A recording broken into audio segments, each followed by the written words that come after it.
this is para stitch part 3, and what I've got is 2 rows of the para stitch on a bottom row of half double crochet, and what I want to do now is even across the top so that I can incorporate it into a blanket. As you can see, it's got somewhat scalloped edge, so I want to finish with the same 18 stitches that I started with. So for this, you have finished your final row, and I've done 1 chain and then turn.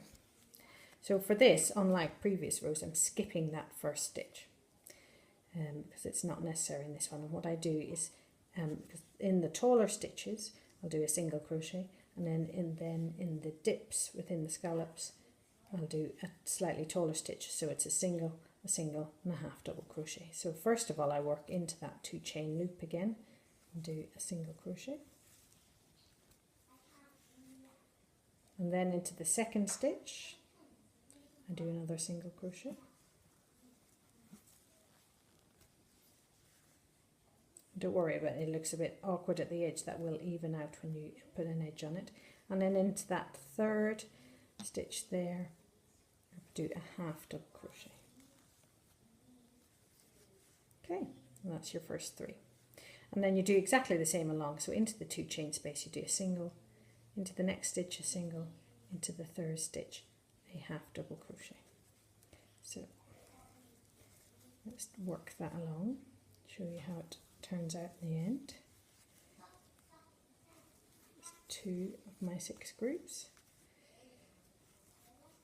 and what you should end up with is the same number of stitches you started with in your foundation chain or your foundation row. So in my case, in this one, it's 18 stitches because this is just the sample, but if you're doing the autumn crochet along, it should be 72 stitches. Again, I'm working up groups of multiples of 3 that end up being an even number. So here you can see a knot in the yarn. It's quite common to find knots in yarn. It's a bit irritating. It's less common in acrylic or man-made fibres like this. Not at all uncommon in hand-woven stuff.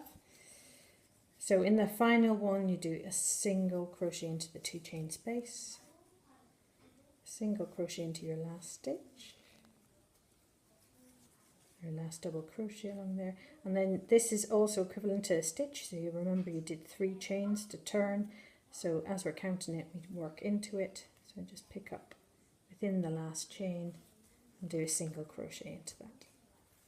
And that's it. That's your final row. So proof is in the pudding.